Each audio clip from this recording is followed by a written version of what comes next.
I've always held the belief that the most valuable thing in this world is land. Not money, not stocks, not even people. Land never deceives you. Give it water, sunshine, and a bit of care, and it will reward you 100 times over. I learned this lesson as a boy when my grandfather carved out a small patch in his garden for my first experiments with carrots. My son, Ethan, never grasped this simple truth. I met Clara on a brisk November evening in 1984. I was 23, she was 21. I had just graduated from the State University with a degree in botany and had landed a job at TerraVibe Organics, the largest agricultural research firm in Boulder. Clara worked as an accountant in the same building, and I saw her in the cafeteria every day. She always had a tuna sandwich and iced tea. I've never been a smooth talker, so it took me 3 months to build up the nerve to approach her. "Looks like it's going to storm," I said, glancing at the sky outside the office. "Can I give you a ride?" "Ah," she laughed. "Liam, I live 2 blocks away. You know that." I didn't, and I was stunned that she knew my name. "I saw your ID badge," Clara explained, noticing my surprise. "You walk past my desk every day on your way to the lab." That evening, we did get caught in a downpour. I walked her home, soaked to the bone under a stubborn umbrella that the wind had turned inside out. She invited me in for coffee. 9 months later, we were married. Our house on Pine Ridge Road was small, but cozy. 2 bedrooms, a living room with a fireplace, a kitchen where Clara experimented with baking, and the real prize of 5-acre plot of land behind the house. Most of the neighbors had put in lawns or swimming pools, but I had converted every square foot into a garden. Not a typical ornamental garden, but a true outdoor laboratory. Ethan was born in the harsh winter of 1986. It was a difficult birth, and the doctors told us there would be no more children. Clara cried for weeks, and while I was heartbroken, I tried my best not to show it. We poured all the love we had into Ethan, perhaps even too much. My salary was modest in those early years, but I slowly climbed the ladder. By 35, I was heading the department that developed new high-altitude grain varieties. Every evening after work, I would come home and continue my experiments in my garden, applying new techniques I'd read about in scientific journals. Clara used to joke that she was jealous of my quinoa. "You talk more gently to those plants than you do to me," she'd say, bringing me a glass of lemonade in the garden. Ethan was a bright kid. In elementary school, his teachers praised his knack for math and his sharp mind. I dreamed that one day he would join me in the lab, and together we would create new crops that could feed millions. But the older he got, the clearer it became that my dreams were just that, dreams. The first signs of trouble appeared when Ethan turned 13. He started to feel embarrassed by our house. "Why do we live in this shoebox?" he asked one night at dinner. "Leo's new house is 3 times bigger than ours, and they have a pool." "Leo?" Clara frowned. "Is that Mr. Vance's son? The tech executive?" "Yeah, and they go to Hawaii every summer," Ethan said, pushing his plate of pot roast away. "We can't even afford to go to Disneyland." "We went to Disneyland 2 years ago," I reminded him, "for 2 days, and we stayed in a cheap motel." Clara placed her hand on my shoulder, sensing my tension. "Ethan, money isn't the most important thing in life. Your father does important work. He's helping create crops that will feed people even in the driest climates." "Doesn't matter if we can barely make ends meet," he muttered. "We're not barely making ends meet," I said calmly. "We have everything we need. A roof over our heads, food on the table, and you attend a good school." But not a private school like Leo," Ethan shot back before leaving the table. This conversation replayed itself in different forms throughout his teenage years. The older Ethan grew, the wider the gap between us became. He had no interest in my work, avoided helping in the garden, and at family dinners, he was glued to his phone, offering only one-word answers. In high school, Ethan became fascinated with economics and finance. He signed up for every business course available, joined the school's investment club, and spent hours reading financial news. I tried to support his interests, though deep down, I felt like I was losing my son. "Can you believe that new AI startup went up 27 in one day?" he exclaimed one morning at breakfast. "If we had money to invest, we could have made a killing." "We have investments," I replied. "Your education, our house, retirement accounts." Ethan rolled his eyes. "Dad, that's not investing. That's just necessary stuff. I'm talking about real money, about opportunities." "For a 16-year-old, you're awfully concerned with money," I pointed out. "And you're not concerned enough," he retorted. "Look at you. 20 years at the same company, and what do you have to show for it? An old house, a 10-year-old car, and an experimental garden." Clara intervened, always trying to smooth things over. "Ethan, everyone chooses their own path.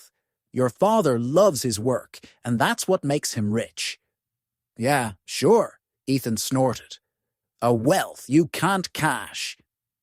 When Ethan was 17, something irreparable happened. Clara started complaining of headaches. At first, we dismissed them as stress and fatigue, but when the pain worsened and she grew strangely forgetful, we went to the doctor. The diagnosis came out of nowhere: glioblastoma, an aggressive brain tumor. The next 8 months were a nightmare of hospital corridors, chemotherapy, medical bills, and sleepless nights. I took time off, worked remotely, anything to be near Clara. Ethan, however, threw himself into his studies. He was preparing for final exams and applying to colleges, spending hours at the library. "You could visit your mom more often," I told him, after a particularly difficult day at the hospital. "Why? To watch her die?" His voice trembled. I can't see her like that." "She asks about you. She misses you." "I'll send her a text." He turned back to his computer, where the Stanford University homepage was open. "A text?" I couldn't believe it. "Ethan, your mother is dying, and I'm what?" He spun around. "What am I supposed to do? Drop out of school? Give up on my future?" She wouldn't want that. "She wants to see her son," I said quietly, "while she still can." He did come with me to the hospital that night. He sat for 15 minutes, awkwardly holding Clara's hand, then fled, using the excuse of a test to prepare for. I didn't push it again. Clara passed away in April, just as the first yellow daffodils were blooming in our garden. She always loved the yellow ones. In her final days, she was barely conscious, but when I brought a bouquet to her bedside, she smiled and squeezed my hand. Ethan wasn't there. He was at an admissions interview for Stanford. At the funeral, he stood beside me, tall and thin, his eyes red but his cheeks dry. He didn't cry. Not at the service, not at home, not in the days that followed. Instead, he dove back into his exam preparations with a renewed intensity. 2 months later, an acceptance letter from Stanford arrived, offering a partial scholarship. Ethan was ecstatic. "This is my ticket to a new life," he said, waving the envelope. "This is where millionaires and tech founders come from." "I'm proud of you," I replied, though a part of me was heartbroken at the thought of him being so far away. "Mom would be proud, too." His face twitched for a moment. "Yeah, I guess so." He looked down. "I just wish she could have been here to see it." It was the only moment of vulnerability I saw. The next day, he was already making a list of things to buy for college and studying the campus map. "I need a new laptop," he declared, "and a suit for presentations and maybe a car. A lot of the students have their own cars. Ethan, we can't afford a new car, I said, shaking my head. The scholarship only covers part of the tuition. We'll have to take out a loan as it is. If you made more money, we wouldn't have to worry about loans, he muttered. I pretended not to hear him. Since Clara's death, I had learned to let many of Ethan's barbs slide. Maybe that was a mistake. Maybe we should have had a long, honest talk, aired out our pain and anger, and tried to understand each other. But I didn't know how to start that conversation, and he clearly wasn't looking for one. In August, I drove him to Stanford. We spent 6 hours in the car in near silence, only occasionally commenting on the passing scenery or discussing where to stop for lunch. When we arrived on campus, Ethan was transformed. His eyes lit up, his shoulders squared. He eagerly soaked in the atmosphere of the prestigious university, greeting other freshmen and admiring the old buildings. I helped him move into his dorm, met his roommate, the son of an investor from Seattle, and suggested we get dinner together. Actually, Ethan hesitated. There's a freshman orientation tonight and then a party. I see, I nodded. I guess I'll just head back then. Yeah, that's probably for the best, he said, clearly relieved. Thanks for the ride. We shared an awkward hug, and I headed for the exit. Dad, he called out as I reached the door. I'll call. He did once every 2 or 3 weeks, usually on Sundays. Short 5 to 10 minute conversations. He talked about his classes, new friends, and parties. He never asked how I was doing without Clara, what I was doing in our empty house, or how my work was going. He didn't come home for Thanksgiving, saying he was invited to a classmate's family ski cabin. At Christmas, he spent 3 days at home, most of which he spent texting friends or working on a term paper. That's how the first year went, then the second, and the third. The distance between us grew, despite the regular but superficial phone calls. Ethan was changing. His speech became more polished, his closet filled with expensive clothes, gifts from new friends, he explained. He took internships at venture capital firms, attended networking events for young entrepreneurs, and made ambitious plans. After graduation, they're offering me a position at a top VC firm, he announced during a rare visit home in his senior year. The starting salary is 6 figures, plus bonuses. That's impressive. I was genuinely proud of his achievements, even if I didn't understand his world. You've always been driven, he said. Adding with a faint smirk, unlike some people. He gestured vaguely toward my garden. Still playing with your plants? Actually, I was just promoted to head of the research division, I said, trying to ignore his tone. We're developing new methods to increase crop yields while minimizing pesticide use. Right. Saving the world, he said. How much does saving the world pay these days? Enough, I answered dryly. Not much, judging by this house. He glanced around the living room, where nothing had changed since Clara died. You're 54 and you live like a college student. I live comfortably, I countered. Money isn't the only measure of success, Ethan. Only people who don't have it say that, he smiled, as if we were discussing a private joke only he understood. After graduation, Ethan moved to San Francisco. The calls became even less frequent once a month, maybe every 2. He did get a job at a prestigious financial firm, rented an apartment in a trendy neighborhood, and started dating the daughter of a media mogul. His life was a glittering picture of success, one he occasionally showed me on his phone screen during video calls. And I continued my quiet life in boulder work, garden, occasional dinners with colleagues or neighbors. I had grown used to the solitude, though at times the longing for Clara was so intense it took my breath away. In those moments, I would go out to the garden, sink my hands into the warm earth, and talk to the plants, imagining she was listening.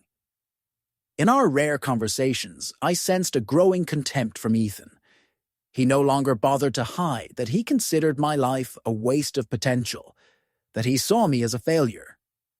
Ethan showed up for my 60th birthday, no warning, just appeared on my doorstep with a bottle of expensive scotch and a gift box. "Thought I'd check in on the old man," he said with a strained smile. "It's a big one." The gift box contained a pair of designer cufflinks.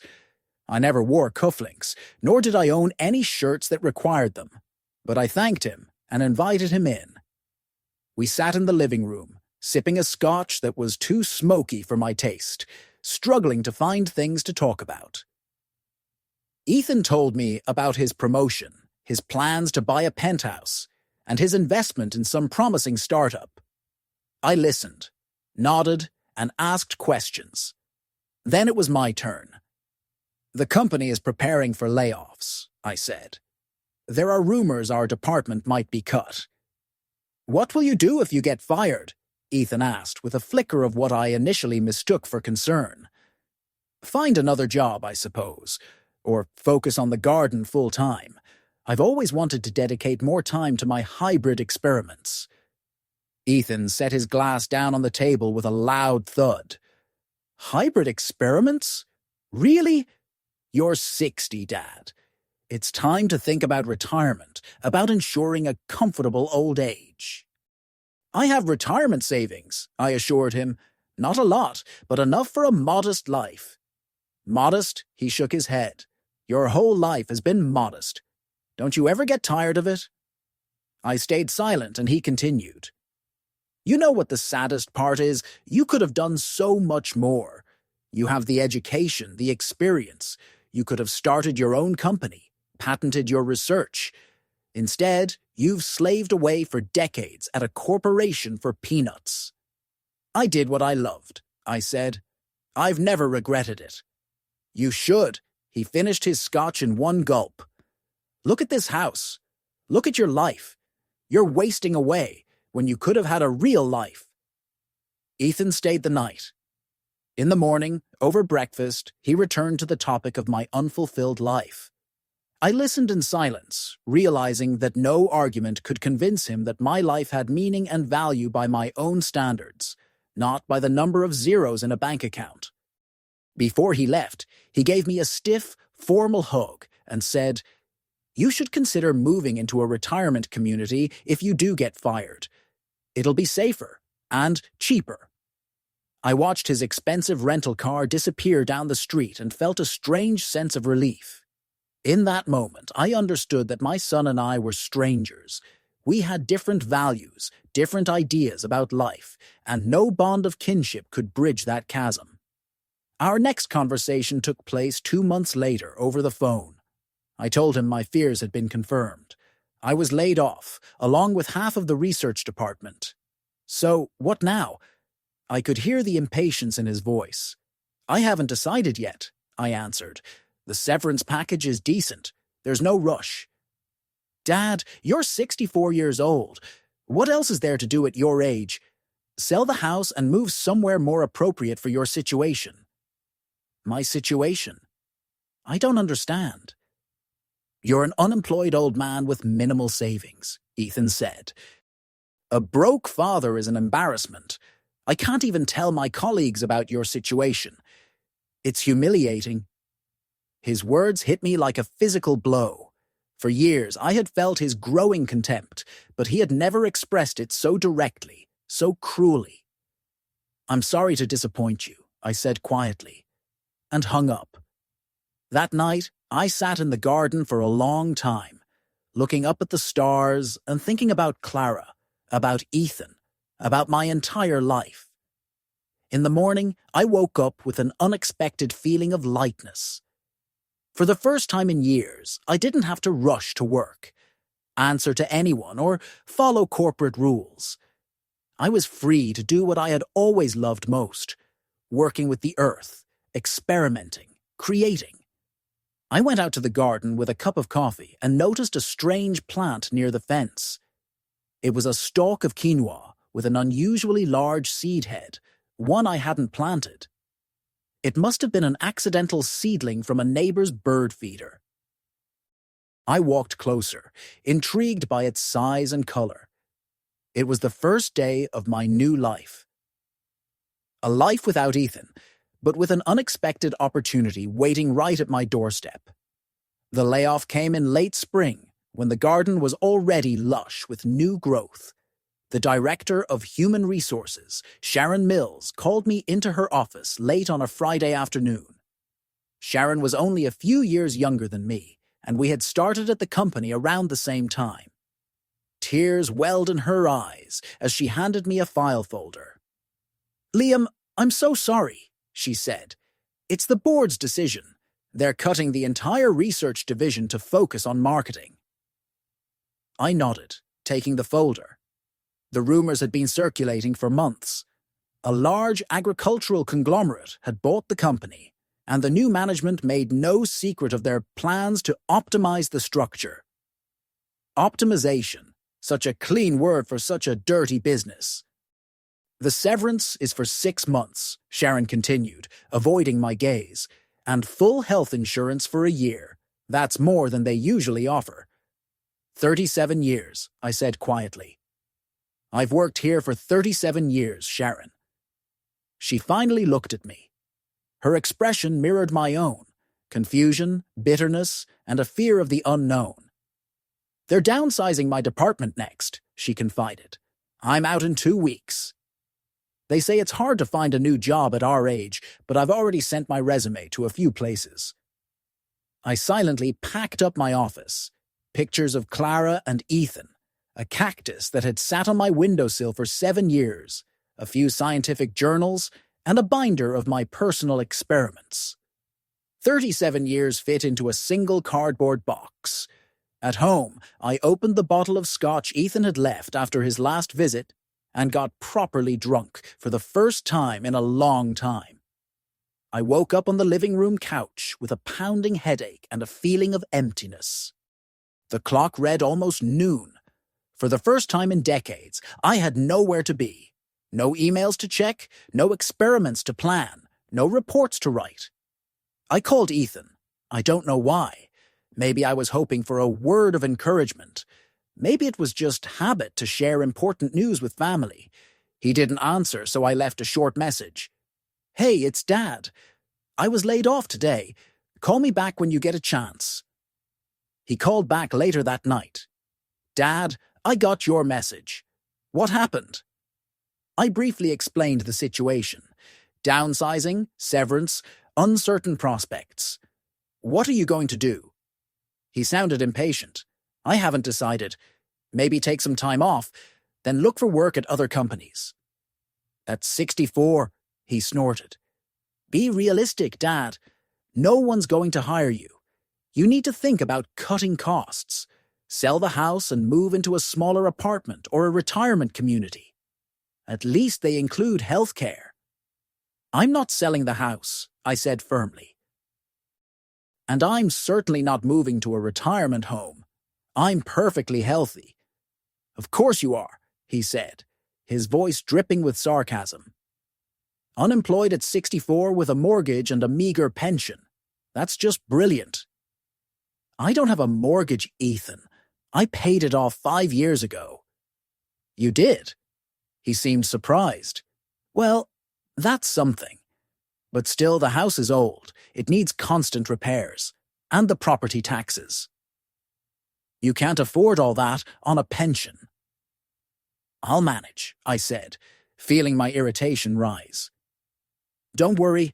I'm not worried about you. I'm worried for you," Ethan said. "And you know what the most frustrating part is. I told you to invest in that AI startup 10 years ago when it was worth pennies. You could be a millionaire by now. But no, you preferred to stuff your money under a mattress and grow your damn quinoa." I took a deep breath, trying to control my anger. I lived my life the way I thought was right, Ethan, and I don't regret it. "Of course you do." His laugh was like a bark. "Tell that to your empty refrigerator in a few months." We talked for a few more minutes, but the conversation was essentially over. Ethan kept pushing me to sell the house. I kept refusing. He grew angrier, and I grew more withdrawn.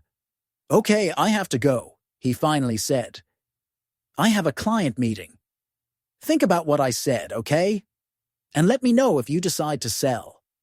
I'll help you find a good realtor."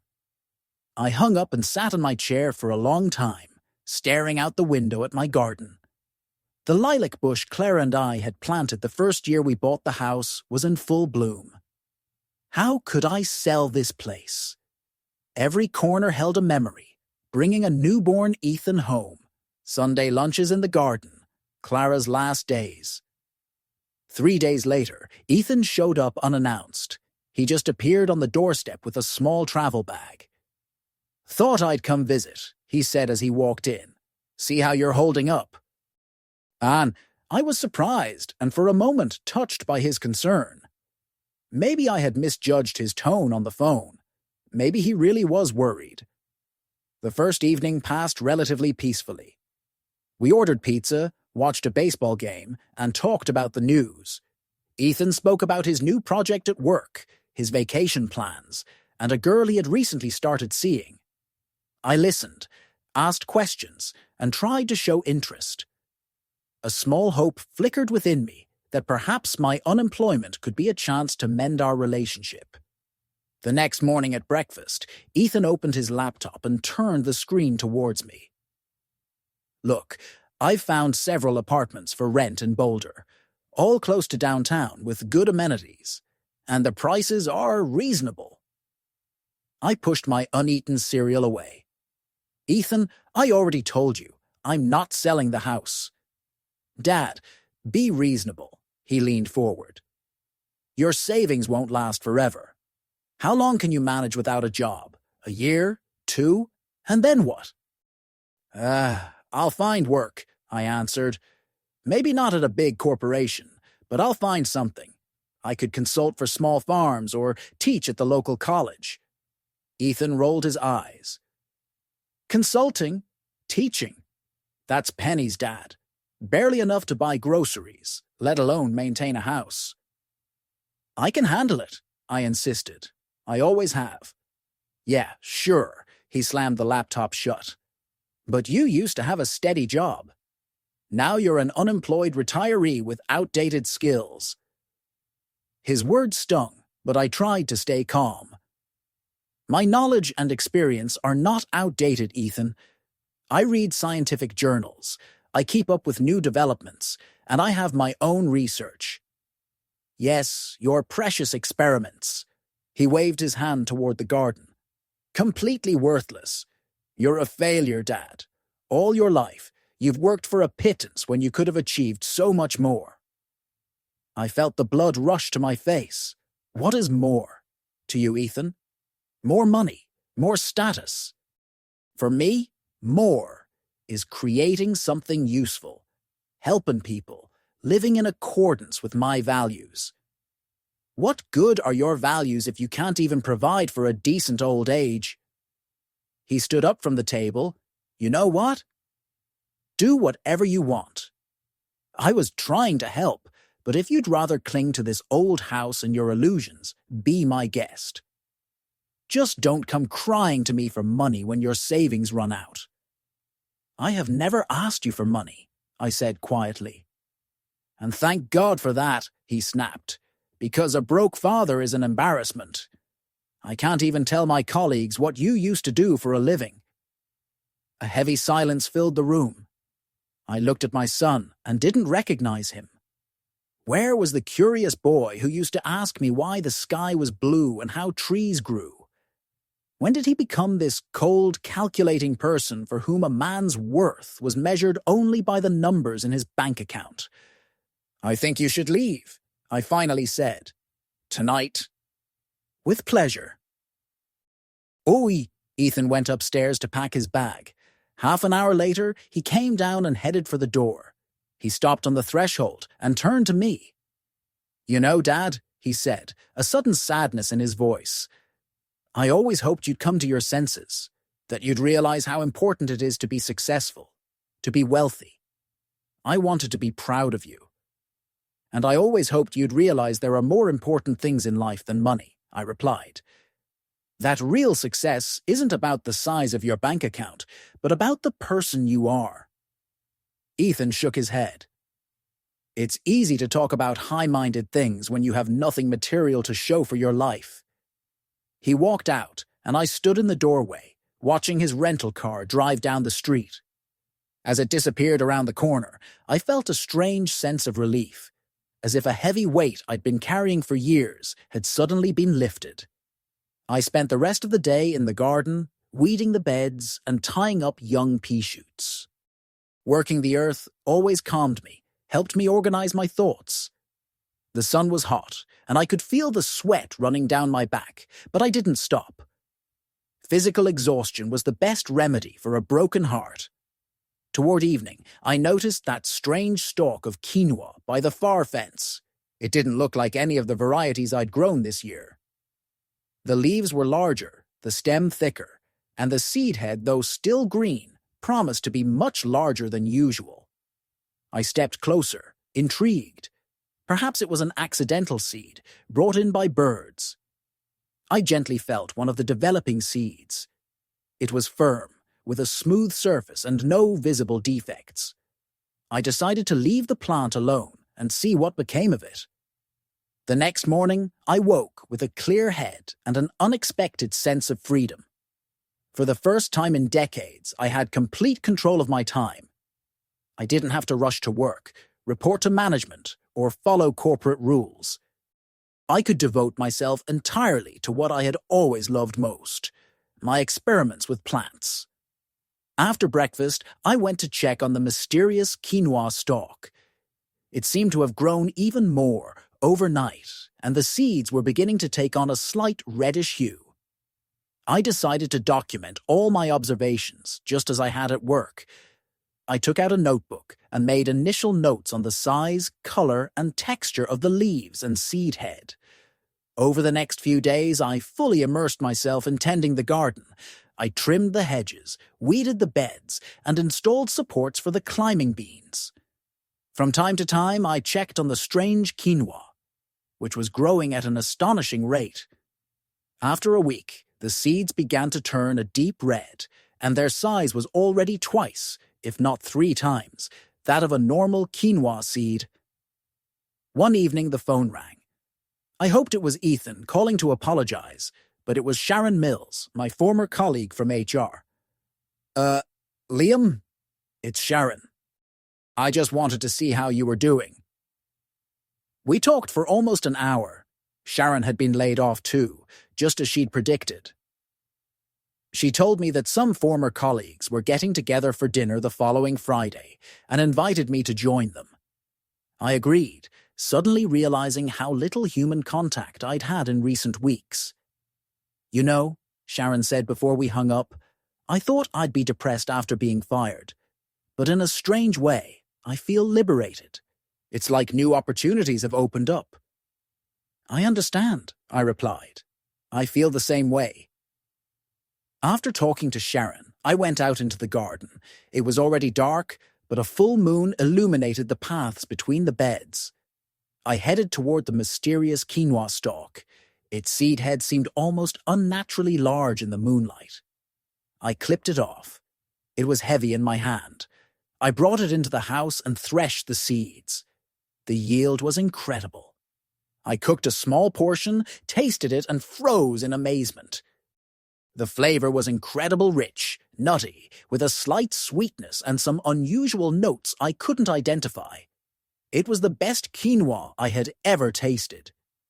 The next day, I took a small bag of the seeds to Alice Peterson, my neighbor, who was a well-known chef in the area. "My goodness, Liam," she exclaimed as she looked at the seeds. "These are huge. Where did you get them?" "I grew it in my garden," I replied proudly. "It's a new variety." Alice cooked a small amount and tasted it, closing her eyes in pleasure. "This is incredible. Such a rich flavor.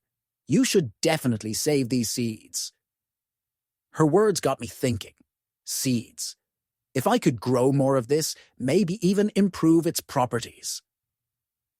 After all, I had a degree in botany and decades of experience developing new hybrids. I returned home and scrutinized the remaining seeds. They were different from any variety I knew. After carefully collecting them, I placed them in paper bags and labeled them with the date.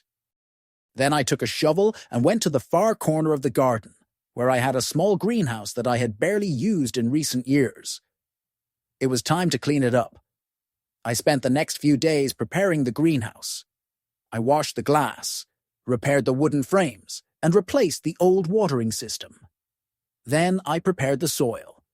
I mixed garden soil with compost, added some sand for drainage, and mineral fertilizers according to my own recipe, one I had developed in my youth. When everything was ready, I planted the collected seeds in small containers and set the optimal watering and lighting regime. Now, all I had to do was wait and watch. At the same time, I began to keep a detailed journal of observations. I recorded everything: temperature, humidity, soil composition, plant growth rate. I applied all the knowledge and skills I had accumulated over decades of work in the research department. The first sprouts appeared in 3 days, incredibly fast for quinoa. The young plants grew literally before my eyes, each day adding a few centimeters. Their leaves were larger and darker than usual, their stems thicker and stronger. 2 weeks later, I decided to try growing other vegetables using the techniques I had begun to develop based on my observations of the unusual quinoa. I prepared beds for carrots, beets, eggplants, and sweet peppers. Each crop was planted with specific soil and irrigation modifications based on my theories. Every morning, I woke up with a sense of purpose, rushing to the greenhouse to check on my experiments. Every evening, I would stay up late analyzing data and planning my next steps. For the first time in years, I felt truly alive, truly engaged. One day, while going through my notes, I came across an old article in a scientific journal about genetic mutations in grain crops. The author, a biology professor from UCLA, described cases of spontaneous mutations that resulted in significant increases in seed size and changes in nutritional content.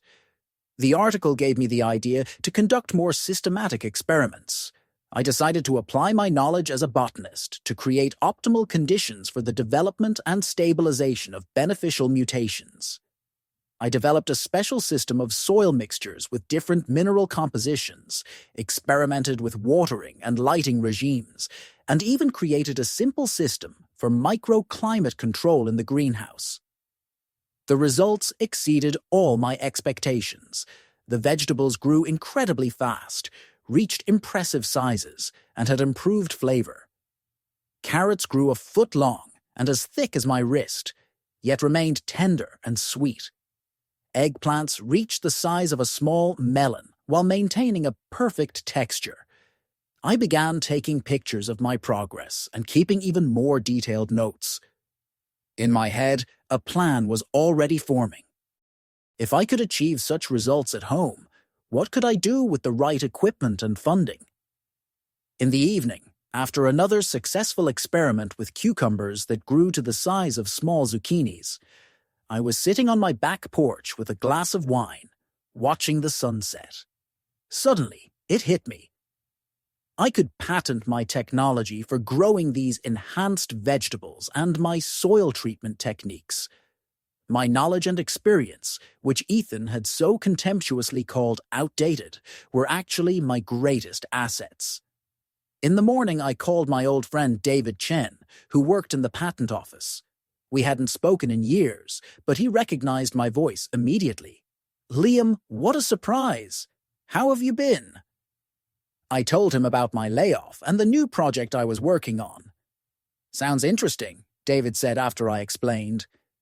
"If you've really developed a new method for growing produce with improved characteristics, it could be very valuable. Agricultural patents are a hot commodity right now." We agreed to meet the following week to discuss the details and start the patenting process. I spent the weekend organizing all my notes and photos, preparing materials for a presentation for David. On Monday, before the meeting, I decided to harvest some of the best samples of my giant vegetables. Walking into the greenhouse, I noticed that the quinoa from the second generation of seeds was starting to ripen. The seed heads were even bigger than the first, with a deep red color. I harvested one, cooked it, and tasted it. The flavor was even better, richer, with a perfect nutty taste. But the most amazing thing was the nutritional profile I later tested. It was packed with proteins and minerals I had never seen in such concentrations before. Looking at this magnificent plant, I suddenly realized that I had found my new calling. What started as a chance discovery in the garden could turn into something more. A real business, the business of the rest of my life. In that moment, standing in the middle of the greenhouse with a stalk of giant quinoa in my hands, I felt a surge of energy and determination. Ethan was wrong. I was not a broke father and an embarrassment. I was a botanist with unique knowledge and experience, someone who could create something of real value.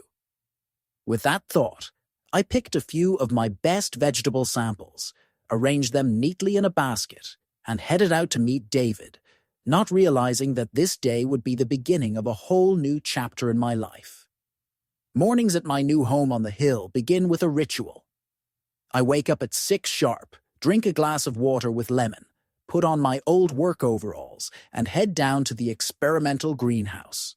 Although I now have an army of botanists and lab technicians, I still conduct some of the experiments myself. Today is a special day, the 10-year anniversary of Evergreen Innovations. 10 years ago, I registered the company with only a patent for a unique technology for growing nutrient-dense vegetables, working out of a small greenhouse behind my old house. Who would have thought that in 10 years, Evergreen Innovations would become an international corporation with a turnover of hundreds of millions of dollars? There's a new experimental eggplant hybrid waiting for me in the greenhouse. We've been working on it for 2 years, trying to combine the size of our signature giant varieties with a higher antioxidant content. The last batch was promising, but had a slight bitter aftertaste. I carefully cut one fruit dark purple, glossy, the size of a small pumpkin. I weigh it. 3 kilograms, 400 grams. A good result. Back in the house, I shower and change into a suit. Today is a busy day, an interview for Forbes, a meeting with department heads, and in the evening, a gala reception in honor of the company's anniversary. My housekeeper, Mrs. Diaz, has already prepared breakfast scrambled eggs with greens and freshly squeezed orange juice. "Good morning, Mr. Hayes," she says, smiling. "Congratulations on the company anniversary." "Thank you, Lynn," I nod, sitting down at the table. "Don't forget the journalist is coming today. Please make sure the living room is ready." As I eat, I scan the morning news on my tablet. Our company is mentioned in an article about innovation in agriculture. Evergreen Innovations continues to revolutionize organic food production. The article reads, Liam Hayes' patented technology allows for the growth of vegetables that are not only larger than conventional ones, but also contain 30 more vitamins and minerals. Sometimes I feel like I'm living someone else's life. 10 years ago, I was an unemployed 64-year-old botanist who was called a failure by his own son. Today, my fortune is estimated at hundreds of millions of dollars, and Time magazine recently named me one of the 50 most influential people in agriculture. After breakfast, I walk out onto the terrace overlooking the city. My new home sits on a hill that offers a view of all of Boulder, from the business center to the suburbs. Somewhere down there, among the neat streets of the old neighborhood, stands my first house. I didn't sell it.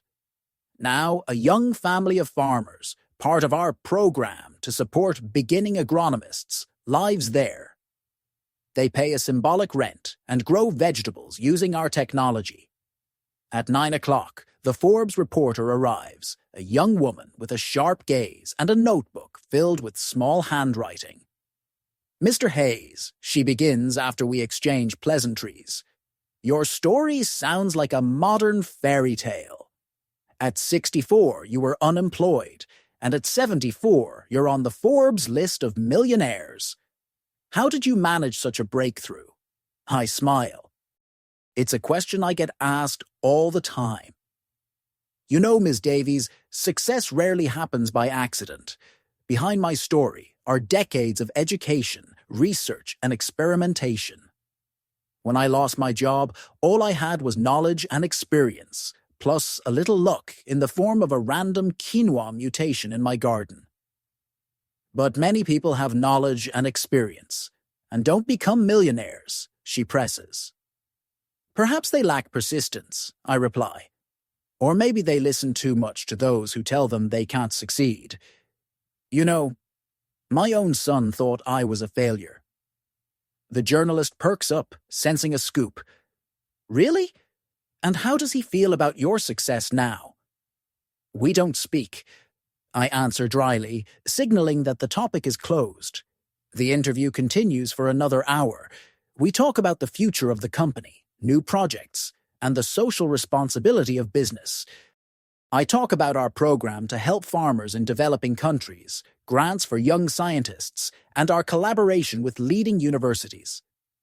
After the journalist leaves, I head to the main office of Evergreen Innovations, a modern building of glass and sustainable materials in the city center. I'm greeted in the lobby by Maya Singh, the company's CEO and my right-hand woman. Good morning, Liam, she smiles.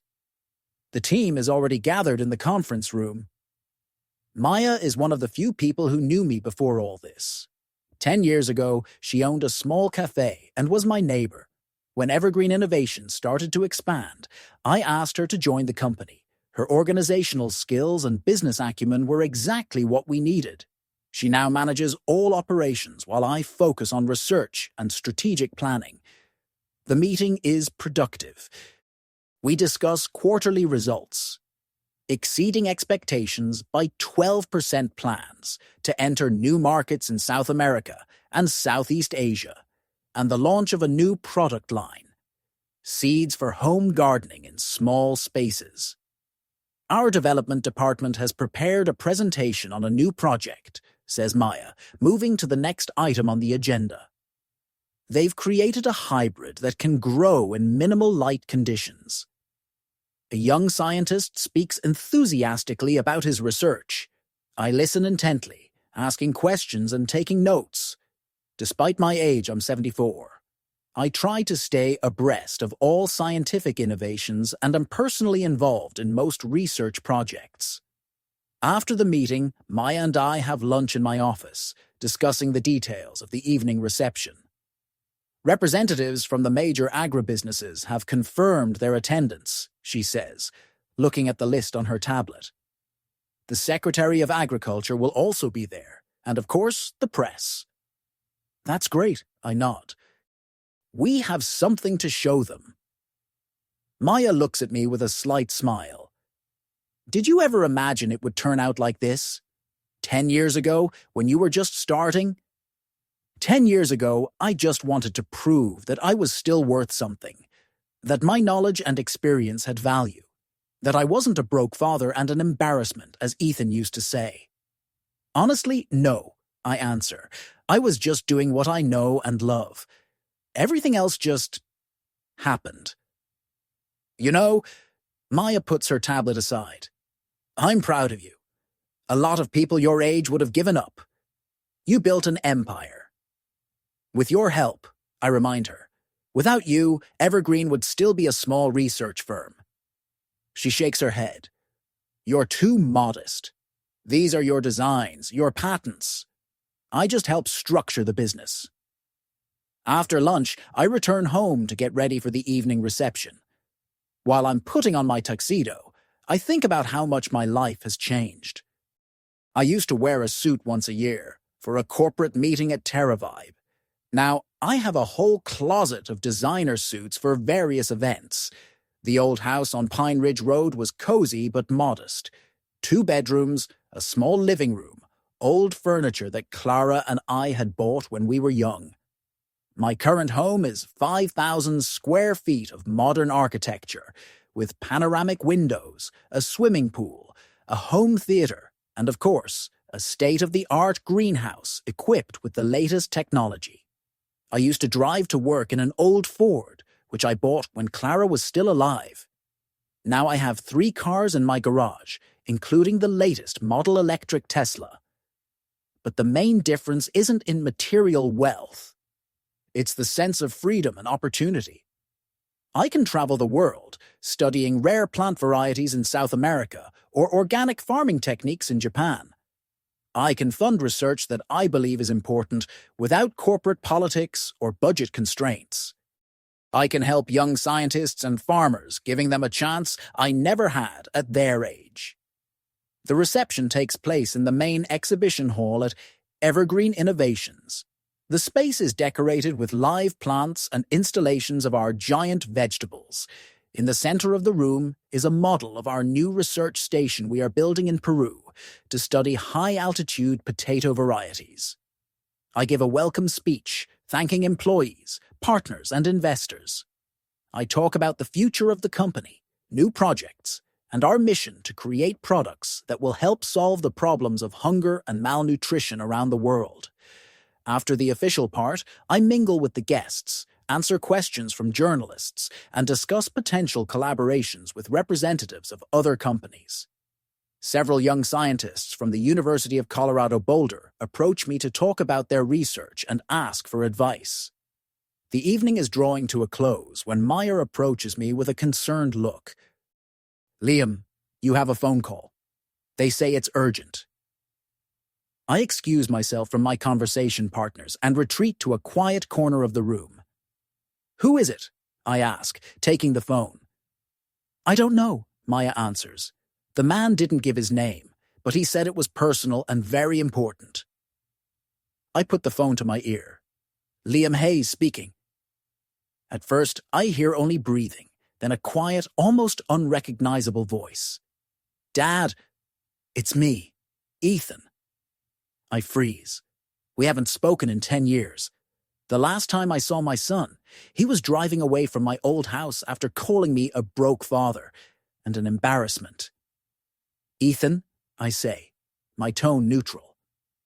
"To what do I owe the honor?" "Dad," his voice trembles, as if he's crying. I need to talk to you in person. It's very important." "I'm at a corporate event right now," I answer coolly. "If you want to talk, make an appointment through my assistant." "Please," his voice is desperate. I'm in serious trouble. I made a mistake." "A few mistakes, to be honest." Something inside me clenches. Despite all the hurt, he's still my son. "What's wrong?" "I can't talk about it over the phone," he replies. "Can I come to your place? Tomorrow?" I hesitate. Part of me wants to say no, to shut that door forever. But another part, the part that still remembers the little boy who asked 1,000,000 questions about the world, can't refuse. "Fine," I finally say. "Tomorrow morning, 10 o'clock. My office at the Evergreen Innovations building." "Thank you," he exhales. "Thank you, Dad." When I return to the guests, Maya gives me a questioning look, but I just shake my head. This conversation would be between me and Ethan. The next morning, I arrive at the office earlier than usual. I check my email, review reports, but my thoughts keep returning to the upcoming meeting with my son. What could have happened? Why, after 10 years of silence, did he decide to contact me now? At exactly 10 o'clock, my assistant announces Ethan's arrival. I take a deep breath, steeling myself. The man who enters my office bears little resemblance to the cocky venture capitalist I remembered. Ethan is 44 now, but he looks closer to 55. His face is gaunt, with dark circles under his eyes, and his thinning hair is streaked with gray. His once expensive suit looks wrinkled and hangs loosely on his frame, as if he's recently lost a lot of weight. "Hello, Ethan," I say, not getting up from my desk. "Have a seat." He sits awkwardly in the chair opposite me, his eyes darting around my spacious office with its panoramic view of the city. "Impressive," he says finally. "I saw your interview in Forbes. The Time article, too. You've done well for yourself." "Thank you," I say neutrally. "You wanted to talk about something important?" Ethan nervously interlaces his fingers. "Yes, I'm in trouble, Dad. Serious trouble." He pauses, as if gathering his strength. Then the words pour out of him in a torrent. "I lost my job 6 months ago. I invested client money in a high-risk project without their knowledge. The project collapsed. The money's gone. I was fired, and now I'm facing a lawsuit. Creditors are demanding immediate repayment of all my debts. Jessica filed for divorce and took the kids to her parents in Florida. I'm on the verge of bankruptcy." I listen in silence, not interrupting. Only when he finishes his confession do I ask, "And what do you want from me?" "Help," he answers, tears welling in his eyes. "A loan, an investment, a job, anything. I know I don't deserve it, not after everything I said to you. But I'm sorry. I sincerely am. I was young and stupid and arrogant. I thought I knew everything about life, but I didn't understand the first thing about it." He wipes his eyes with the sleeve of his jacket. "Please forgive me. Let me back into your life." I stare at him, trying to see my son in this broken man. The Ethan I remembered never admitted his mistakes, never apologized, but that Ethan had also never been this desperate. "How much do you owe?" I ask him bluntly. He names a figure that makes my eyebrows raise slightly. It's a lot, but it's manageable for me now. "And you think I'm just going to give you that money? After 10 years of silence? After everything you said to me?" "I know how it looks," he replies, lowering his eyes. "That I only showed up when you got rich. But it's not true. I've been following your success all these years. I was proud of you. It was just pride that kept me from calling. And now that everything has fallen apart, I realize that family is the only thing that really matters." There's something in his voice, in his face, that makes me hesitate. Maybe he is sincere. Maybe life's hardships really have changed him. But then I see the way he furtively glances around my office, assessing the decor, the way his gaze lingers on the expensive watch on my wrist, and my doubt solidifies. "You know, Ethan," I say calmly, 10 years ago, you told me that a broke father was an embarrassment, that my life was a waste, that I should have aimed for more money, more status, more success in your sense of the word." I pause. "And now that I have all that, you suddenly bring up family values. I'm sorry, but I don't believe in that kind of coincidence." "Dad, it's not like that," he exclaims. "Yes, I was a terrible son. Yes, I insulted you. I didn't appreciate you. But people change. I've changed." "No, Ethan," I shake my head. "You haven't changed. You still look at me and see a resource. The only difference is that you used to despise me for not having money. And now you're fawning over me because I do." "That's not true." His voice trembles. "I do regret the past. Give me a chance to prove it." I look at him for a long moment. In another time, another situation, I might have believed him. I might have given him that chance. But right now, looking into his eyes, all I see is a reflection of my money. "I'm sorry you're in trouble," I finally say. "But I can't help you. Not because I don't want to, but because it won't actually help you. Money will solve your problems today, but it won't change who you are." "Dad, please." He's almost shouting now. "I'm on the edge. I have nowhere else to go. I can work here, at your company. I'll do anything. I'll sweep the floors." "We don't have any open positions," I reply, getting up from my desk. "I'm afraid this meeting is over." "No, wait," He jumps up too. I'm not just leaving. You're my father, damn it. You have an obligation to me. The only obligation I had was to raise you to be a decent human being, I say quietly. And in that, it seems I failed. I press a button on my desk, summoning security. Please escort Mr. Hayes to the exit. Ethan looks at me with a mixture of rage and despair. You'll regret this, he hisses. I swear you will. I don't answer. I only offer a slight sad smile. It's not a smile of triumph or gloating. It's a sad acknowledgement that some relationships can't be fixed, that some wounds are too deep to heal. As the guards lead Ethan away, I walk to the window and look out at the city below. Somewhere out there, among the streets and buildings, my son will try to pick up the pieces of his life.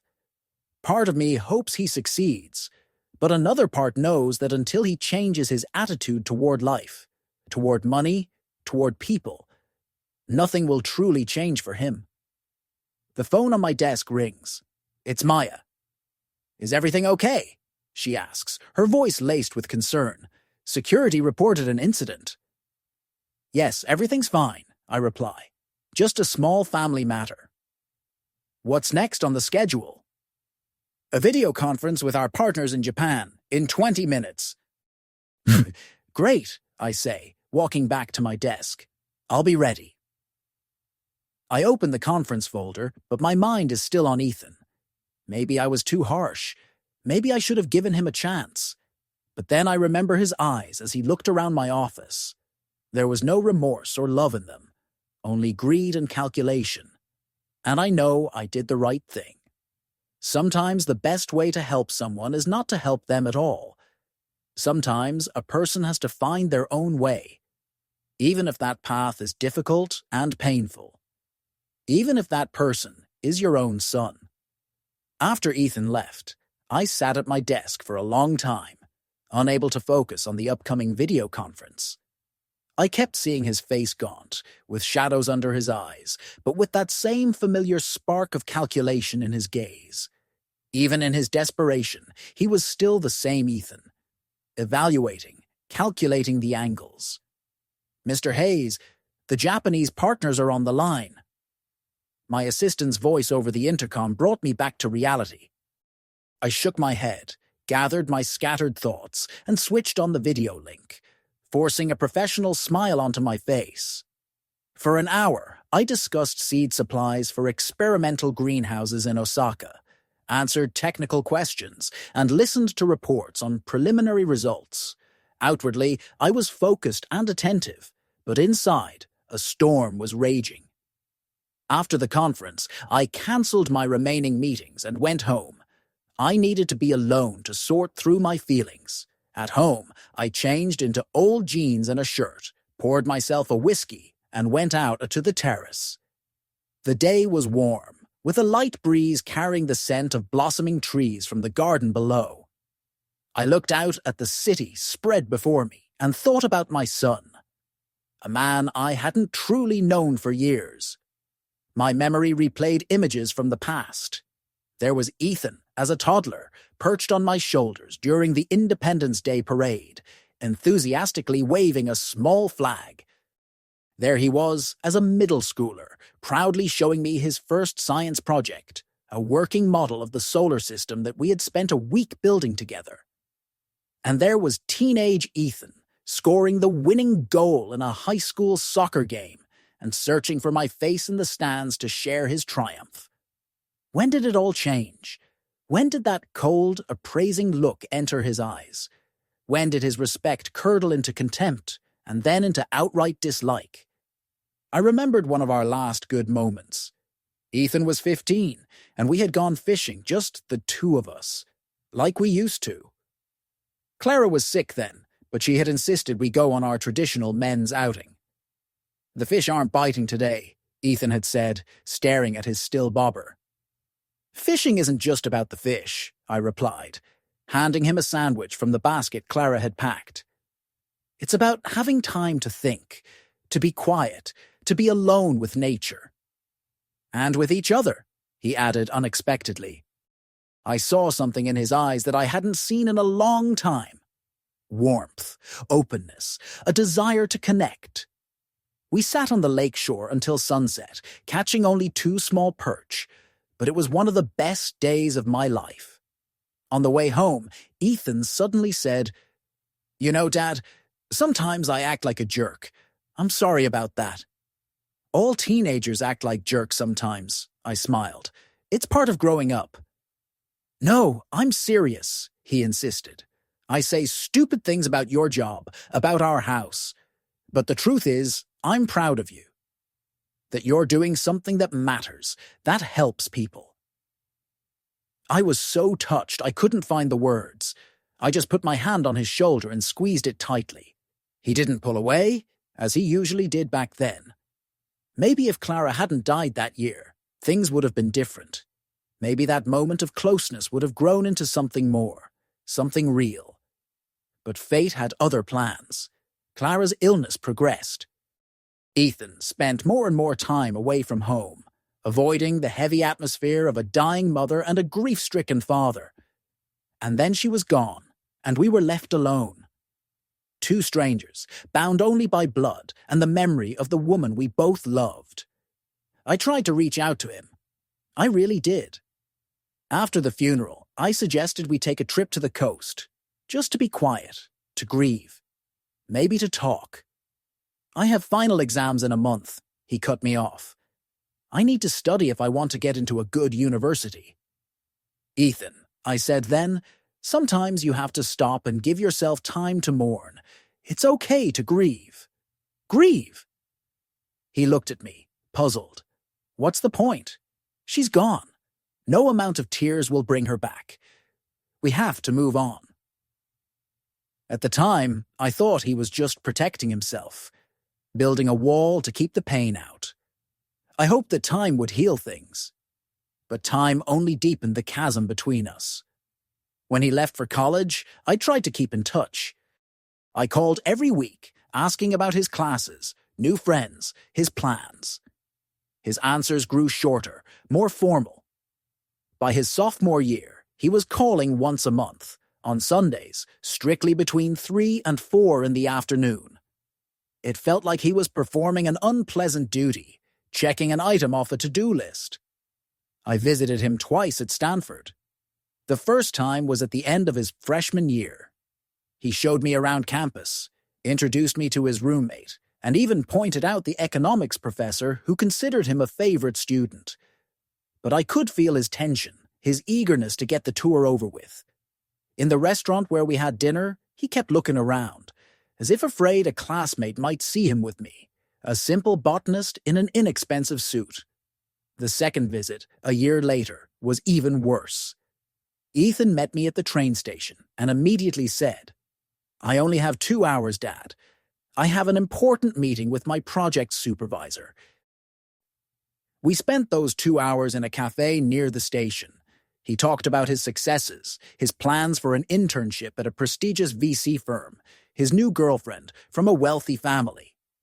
Not once did he ask how I was, how my work was going, or how life was in an empty house where every corner reminded me of Clara. After he graduated, our contact became almost non-existent. He moved to San Francisco, started his career as a financial analyst, and married a banker's daughter. I found out about the wedding after the fact. He sent a short text message with a photo of him and his bride in front of the Golden Gate Bridge. I wasn't invited to the ceremony. It was a small affair, just Jessica's closest friends and family, he explained when I called to congratulate him. Just Jessica's closest friends and family, but not you, is what he really meant. I learned about the birth of my first grandchild from a text message too. A week after the event, I received a photo a month later. My attempts to meet the baby were met with endless excuses. The baby was sick. They had a trip planned. Ethan had an important deal at work. I saw my grandson only twice in the first 5 years of his life. Both were fleeting encounters when Ethan and his family passed through Boulder on their way to somewhere else. An hour in a coffee shop, strained smiles, and a little boy who looked at me with the wariness of a stranger, which, of course, I was to him. When my second grandson was born, I didn't even try to establish a relationship. I accepted that my family was not Ethan, his wife, or the grandchildren I hardly knew. My family was myself, my memories of Clara, my garden, and my work. And then I lost my job, and Ethan showed his true colors. A broke father is an embarrassment. Those words were burned into my memory like a brand. I don't know what hurt more, the contempt in his voice or the realization that, to my own son, I was just a function, a source of status that had dried up and become useless. Strangely, it was those cruel words that set me free. I stopped clinging to the illusion of a family relationship, stopped hoping for a reconciliation. And ironically, that's when my new life began. The life that led to the creation of evergreen innovations and everything I have now. The ringing of the phone snapped me out of my reverie. It was Maya. "Are you okay?" she asked without preamble. "You seemed upset when you left the office." "I'm fine," I replied. "Just a rough day." "Did it have anything to do with that man the guards escorted out?" I could hear the concern in her voice. I hesitated. Maya knew Ethan existed, but I had never told her the full details of our relationship. "Yes," I finally said. "That was Ethan, my son." She paused. "Do you want to talk about it?" "Not over the phone," I answered. "How about we get some dinner? I could pick you up at 7. "Sure," she said. "I'll be waiting." At 7 I pulled up to Maya's house, a modest but cozy bungalow in a quiet part of town. Despite my offers to help her find a larger place, she preferred to stay here, in the house she had bought long before we met. We went to a small Italian restaurant we both loved for its authentic food and lack of pretension. They knew us as regulars and always saved us a corner table, the quietest and most private one. "So," Maya said once we had ordered and were alone, "what happened with Ethan?" I told her everything. The unexpected call the night before, today's meeting, Ethan's request for financial help, and my refusal. Maya listened attentively, not interrupting, only nodding or frowning occasionally. "You did the right thing," she said when I finished. "His problems are a consequence of his own choices. And from what you've told me, his remorse doesn't sound sincere." "I know," I sighed, "but I still feel, I don't know. Guilty? Doubtful? Maybe I should have given him a chance." "A chance for what?" she asked bluntly. "To take your money, use you, and then disappear again." "He's my son, Maya," I said quietly. "The only family I have left." "Family isn't just about blood," she said, covering my hand with hers. "Family is the people who are there for you when you need them, who value you for who you are, not for what you have." I knew she was right. I remembered how, 10 years ago, after being fired and fighting with Ethan, Maya had been the one to support me. Back then, she was just a neighbor, the owner of the small cafe on the corner. Every morning, I would stop in for fresh coffee and we would chat. When I lost my job, she noticed the change in my mood and invited me to sit down. I hadn't planned on opening up, but there was something about her sincere concern, her warm brown eyes, that made me trust her. So I told her everything: the downsizing, Ethan's cruel words, my fear of the future. "You know what?" she had said then. "Maybe this is a blessing in disguise. Now you're free to do what you've always wanted." "And what's that?" I had asked with a bitter laugh. "To experiment, to create, to grow things," she answered simply. "I see how your eyes light up when you talk about your garden, about new varieties, about all those botanical things I don't even understand." That day, she gave me not only support, but also a new perspective on my situation. And when I started developing my technology for growing nutrient-dense vegetables, She became my first taste tester, my first enthusiast, and my first investor, putting her modest savings into the registration of evergreen innovations. "What are you thinking about?" Maya asked, bringing me back to the present. "About how you believed in me when I didn't believe in myself," I answered honestly. "About how you're the real family." She blushed, as she always did at compliments. "I just saw what was obvious," she shrugged. "Your potential, your passion.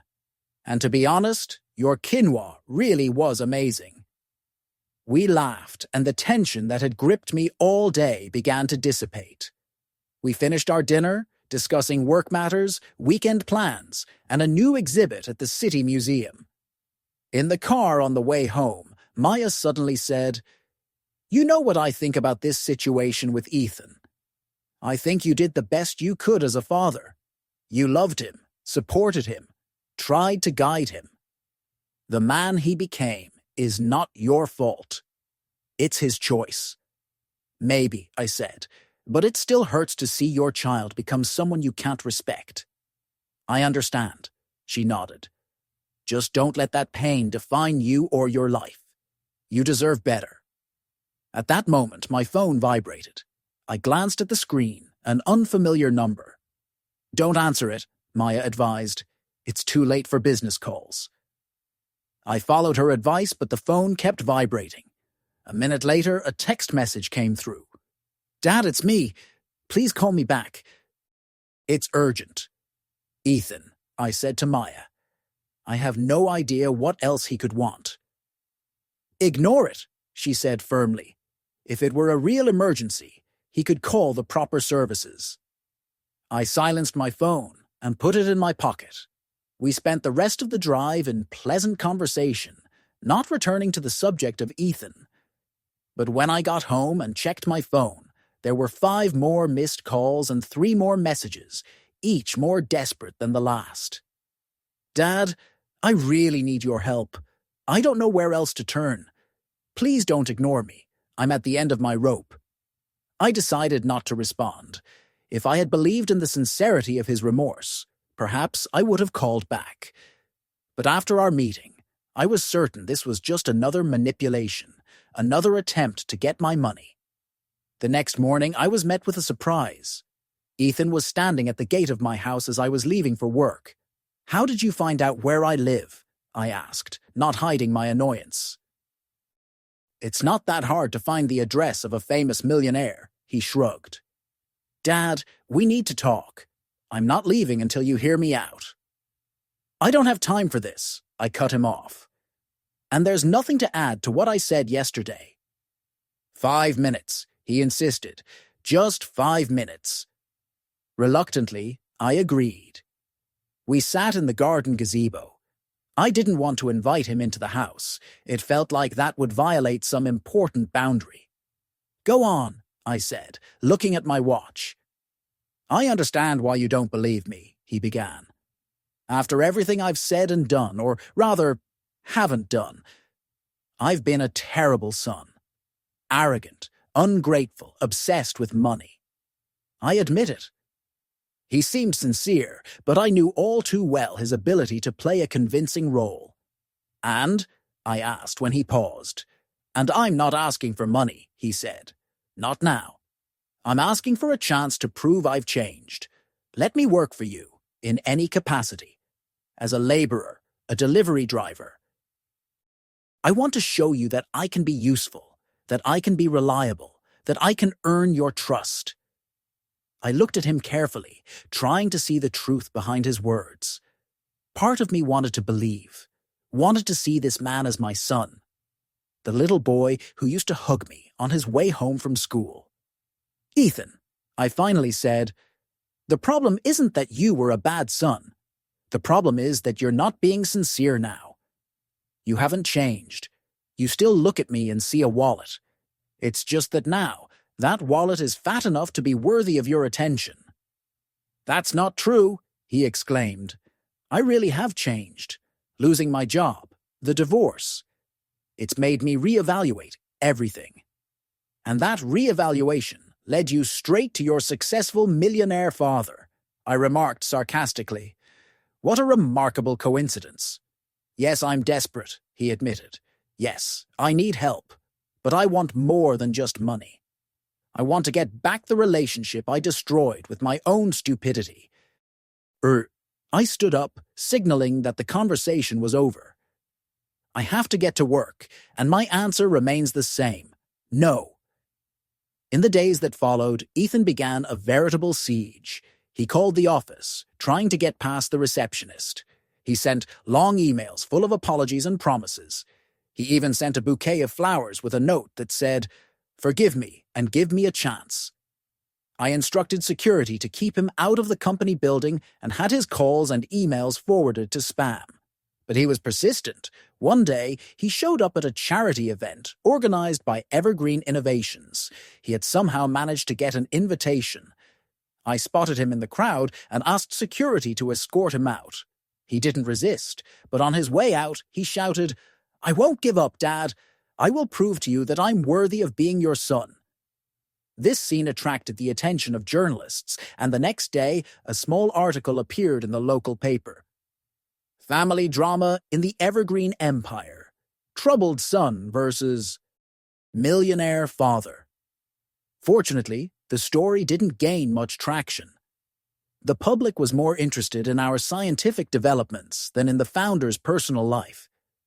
But Ethan didn't back down. He started showing up at the gate of my house every morning, just standing there, looking at the windows. Sometimes he would bring coffee and donuts, as if we were about to have a family breakfast. I ignored him, using the back gate to leave. After a week of these vigils, I filed a harassment complaint with the police, and he was legally barred from my property. Then he changed tactics. He started writing me traditional letters, sending them by mail. Long, emotional messages full of memories of his childhood, of Clara, of good times. He wrote that he realized his mistakes, that he regretted every harsh word, every missed moment, that he wanted to start over, to be a real family. I read those letters and felt a strange mix of emotions: hurt, longing, distrust, disappointment. Part of me still loved him, still saw him as my boy. But the other, more rational part remembered the cold calculation in his eyes as he assessed my office, my watch, my suit. After a particularly emotional letter, I called Maya late one night. "I don't know what to do," I admitted. "Maybe I'm being too harsh. Maybe he really has changed." "You're not being cruel," she replied firmly. "You're protecting yourself from a man who hurt you and will likely do it again. It's not cruelty. It's self-preservation." But what if he is sincere? What if he really wants to repair the relationship? "Then he'll find a way to prove it," she said. "Not with money, not with pretty words, but with actions, with real changes in his life." Her words helped solidify my resolve. I didn't answer the letter. I didn't answer the next one either. A week later, Ethan appeared at the main entrance of the Evergreen Innovations office with a sign that read, "I'm sorry, Dad." He stood there all day, attracting the attention of employees and passers-by. I watched him from my office window, feeling a growing irritation. This was no longer a plea for reconciliation. It was a public spectacle designed to elicit sympathy and, possibly, pressure me through public opinion. In the evening, as I was leaving the building, he was still there, drenched from a sudden downpour, but still holding the same sign. "Go home, Ethan," I said as I walked past. "This won't help." "I'll be here every day," he said stubbornly, "until you listen to me, until you believe me." "I have listened," I replied, "and I don't believe you. This circus you're putting on only confirms my doubts." His face contorted with anger, the mask of remorse slipping for a moment. "You stubborn old man," he shouted. "You think your money makes you better than me? You think you can just cut me out of your life?" "No, Ethan," I said calmly. "You're the one who cut me out of your life, years ago. I've just finally accepted it." With those words, I got in my car and drove away. leaving him standing in the rain with a soggy poster in his hands. After 2 weeks of Ethan's constant calls, emails, and appearances outside the office, I realized the situation needed a final resolution. His persistence had become an obsession, and his public displays were beginning to damage the company's reputation. Several business partners had already hinted that the family drama was causing concern among investors. In the morning, I called Maya into my office. "I need your advice," I said as she entered. "How do I finally solve this problem with Ethan?" Maya thought for a moment, tapping a pen on her notepad. "Legal measures have been taken, but they're not fully effective. He's smart enough to walk the line of the law. Maybe we should try direct communication, a letter where you clearly state your position and the consequences of his future actions." "You think that would work?" I was skeptical. He wouldn't listen to me in person. He ignored the restraining order. "This isn't about him. It's about you," she said gently. "You need to put a definitive end to this, for your own peace of mind, to make your thoughts and feelings clear, leaving no room for manipulation or misunderstanding." I considered her words. Maybe she was right.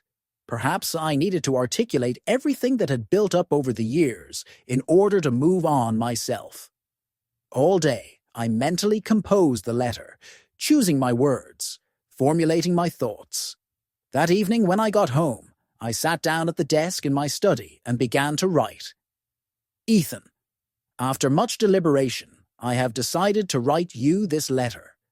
Not to reopen a dialogue, but to finally clarify my position and ask you to cease all attempts at contact. In recent weeks, you have shown a persistence that borders on harassment. You have called, written, appeared at my home and office, and staged public demonstrations, all under the pretense of wanting to repair our relationship. But let's be honest.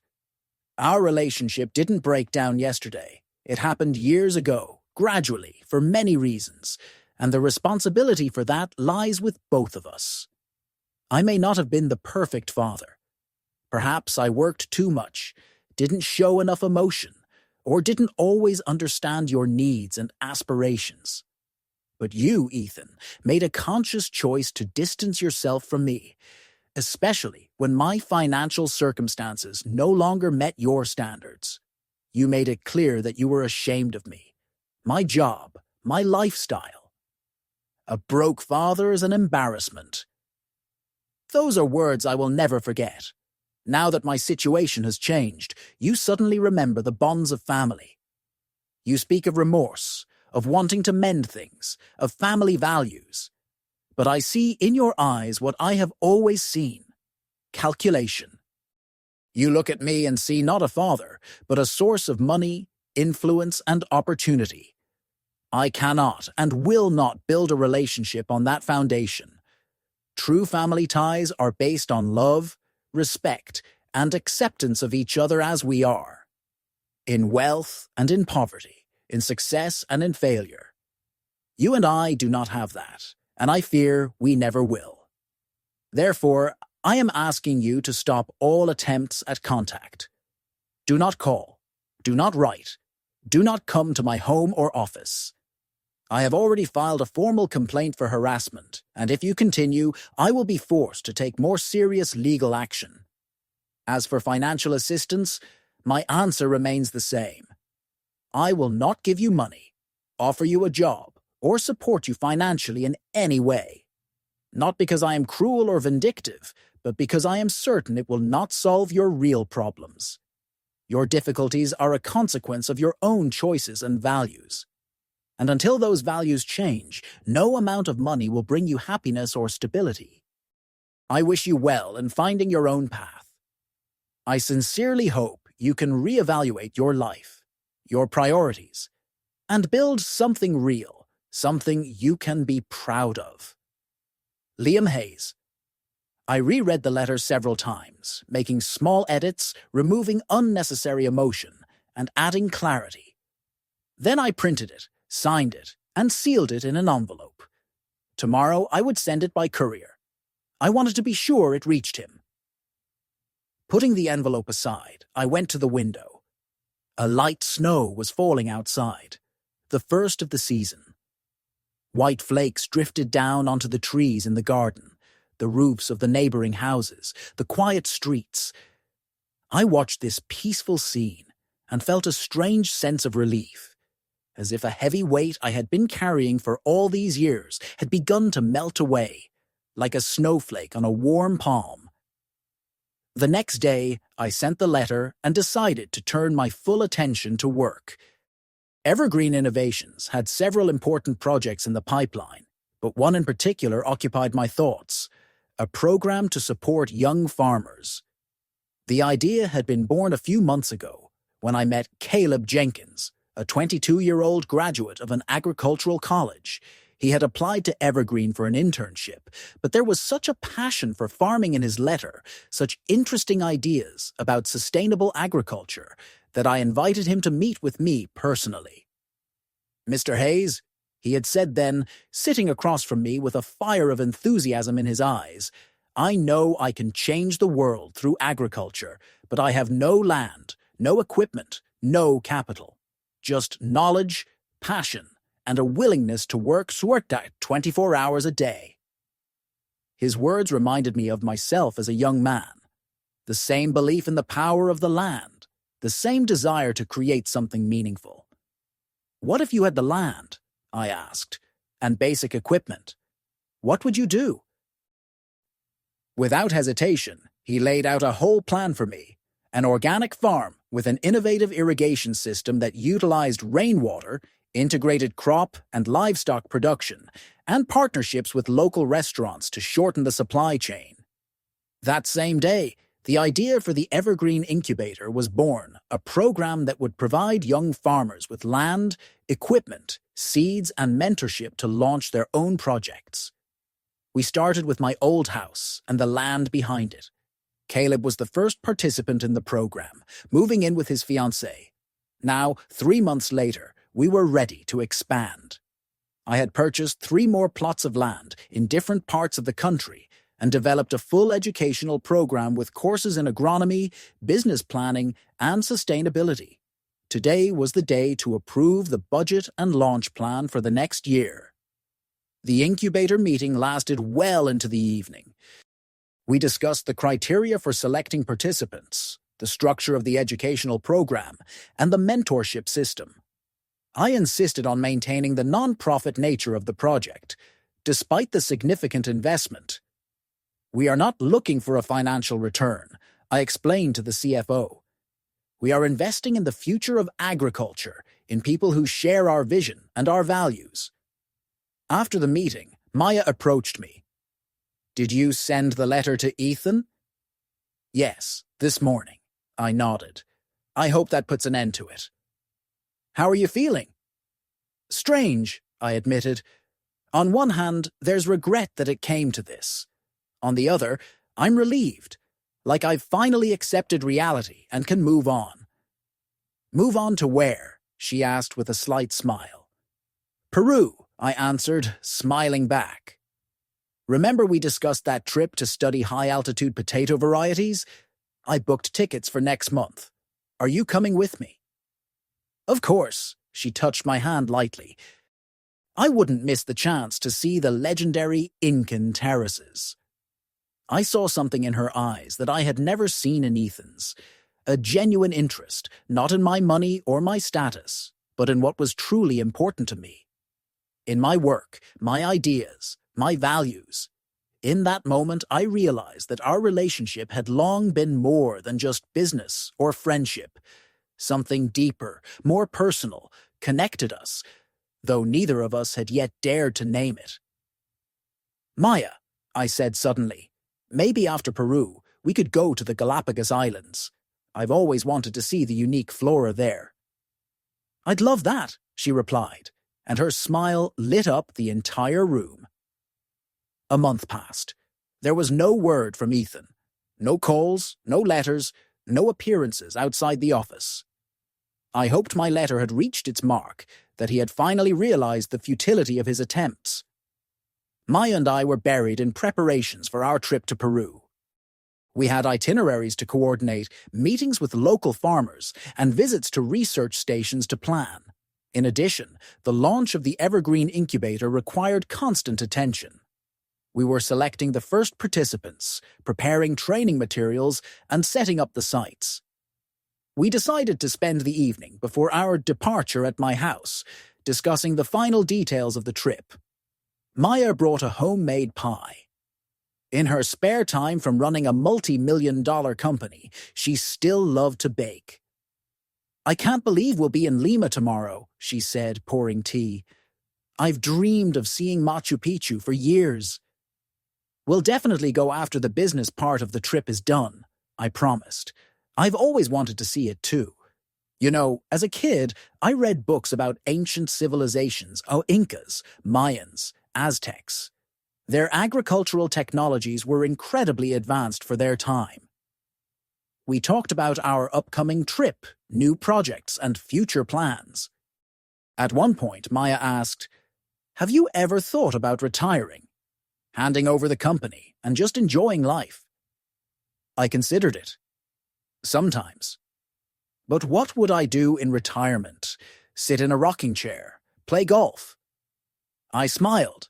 My work is my life, my passion, especially now that I can do what I truly believe is important without worrying about corporate rules or budget constraints. "I understand," she nodded. "I was just thinking. We're not getting any younger. Maybe we should spend more time on our personal lives." "Personal life?" I heard a note of uncertainty in her voice, so uncharacteristic of the confident Maya I knew. I looked at her in the soft light of the desk lamp. Her face seemed especially beautiful, with the slight wrinkles at the corners of her eyes that appeared when she smiled.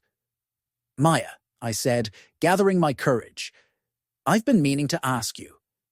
This trip to Peru, do you see it as a business trip, or—" She raised an eyebrow. "Or as something more?" Because for me, I felt myself blush like a teenager on a first date.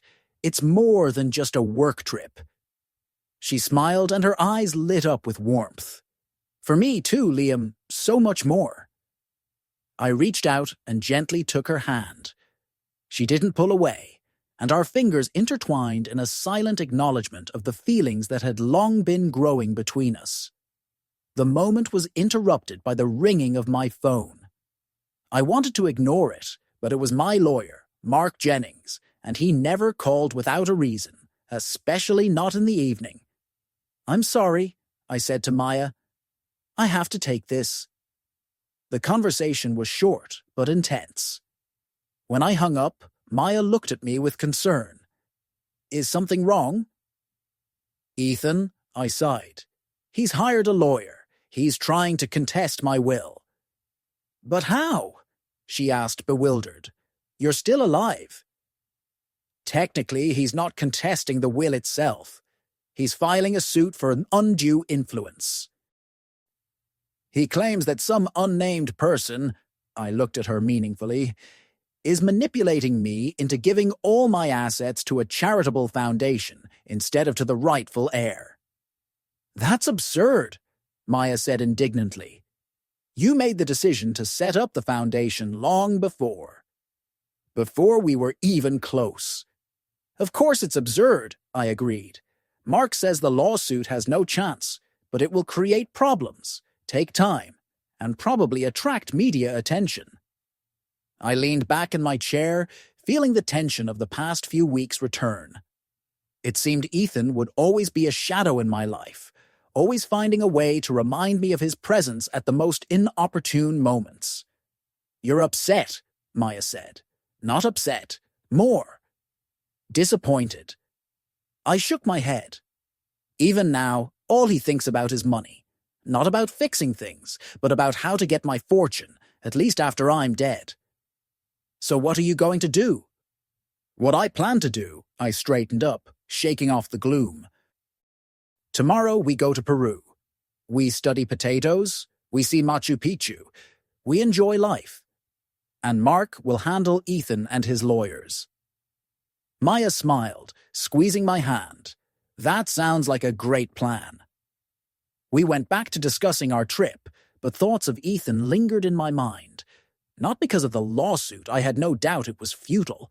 It was the realization that my own son was so obsessed with money that he was willing to sue me before I was even gone. After Maya left, I couldn't sleep.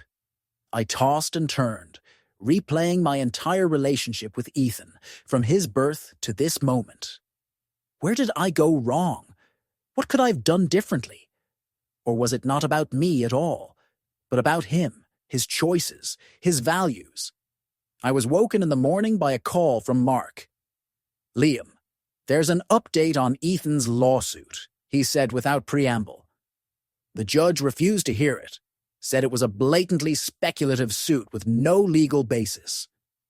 Good. I felt a wave of relief. So the case is closed. Not quite, Mark sounded cautious. Ethan and his lawyers say they're going to appeal.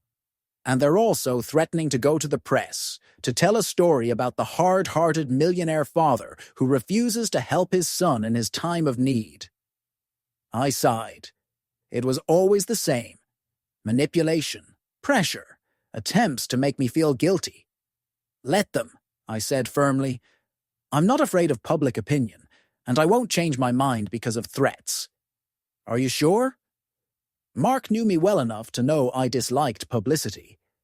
It could affect the company's reputation. Evergreen Innovations is judged by our products, our innovations, and our social programs, I answered, not by my personal life. And besides, I added with an unexpected firmness, I am in the right. I should not give money to a person who sees me only as a wallet, even if that person is my son. After talking to Mark, I headed to the airport, where Maya was waiting for me. Seeing her elegant, with a warm smile, meant just for me. I felt the anxieties of the past few days recede. "Ready for an adventure?" she asked as we settled into our seats in business class. "More than ready," I smiled back. "You know, I've been thinking about what you said yesterday. About personal life, about making more time for it." "Oh." She looked at me carefully. "And I've decided you're absolutely right. Life is too short to spend it all on work, even if that work is your passion."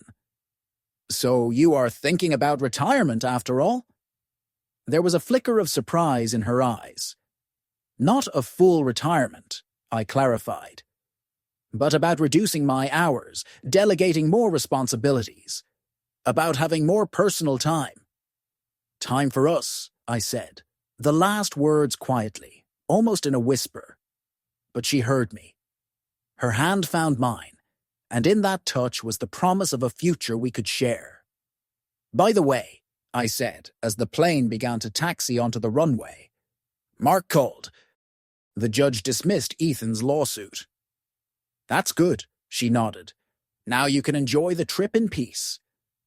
"He's threatening to go to the press," I added, "to tell his story about the cruel father." "And what do you think about that?" I paused, staring out the window at the distant city. You know, before, that would have upset me. I would have worried about what people would think, how it would affect the company, whether I should give in, give him money just to avoid a scandal. And now? And now I realize that I have to live by my values, I answered. Even if others don't understand or approve, my company, my money, it's all a result of my labor, my decisions, my risks. And I have the right to dispose of it as I see fit. To give it to someone who sees it only as a prize would be a betrayal of myself. Maya smiled and squeezed my hand lightly. "I'm proud of you, Liam." The plane gained altitude, and the city became a tiny mosaic below. I watched the clouds drift past the window and thought about the strange twists of fate. 10 years ago, I was an unemployed old man, considered a failure by my own son. Today, I was a successful businessman, the creator of a world-renowned company, a millionaire. But real wealth wasn't about money or status or recognition. It was about the ability to live according to your values without compromising them, even under pressure. It was self-respect that didn't depend on the opinions of others. It was a relationship based on sincerity, not calculation. As the plane entered a dense layer of clouds, hiding the Earth from view, I turned to Maya. You know what's ironic? Ethan spent his whole life chasing money, seeing it as the measure of success, the meaning of life. I just did what I loved, followed my passion, and in the end, the money came to me, not to him. Because real success comes when you're not chasing it, she said, when you just do what you do with love and honesty. A few hours later, we landed in Lima. The bright sunshine, the lush greenery, and the sounds of an unfamiliar language all felt like a new beginning. As we got into a cab bound for our hotel, I felt my phone vibrate in my pocket. A message from Mark. Ethan gave an interview to a local paper. Headline: Millionaire's son fights for justice. Lots of lies, lots of drama. Don't worry, our lawyers are already preparing an official response. I showed the message to Maya. He's not giving up, she remarked with a slight frown. No, I agreed. But you know what? It's not my problem anymore. I turned off my phone and tucked it away in my bag. We had 2 weeks ahead of us in one of the most beautiful countries in the world. Exploring unique agricultural techniques, meeting local farmers, visiting ancient Incan cities, and most importantly, spending time with each other. No work, no problems, no ghosts of the past. As the cab pulled up to the hotel, I looked at Maya, her eyes shining with the anticipation of adventure, a slight smile playing on her lips. In that moment, I realized that despite all the difficulties, all the disappointments, all the losses, life was good, and the best part of it was just beginning. A month later, back in Boulder, I received an envelope from Mark. Inside was a newspaper clipping, a small note on the last page of the local paper. The court has finally dismissed the appeal of Ethan Hayes in his lawsuit against his father, millionaire Liam Hayes. The judge called the claims frivolous and motivated solely by financial gain. Ethan Hayes has been ordered to pay all court costs. I grinned, folded the clipping, and tossed it in the wastebasket. Then I walked over to the window, where a pot held a small sprout, a special variety of quinoa we had brought back from the highlands of Peru. The first of a new line for evergreen innovations, one that could potentially help feed thousands of people in the arid regions of the world. True wealth, I thought as I watered the sprout, isn't what's in your bank account, it's what you leave behind.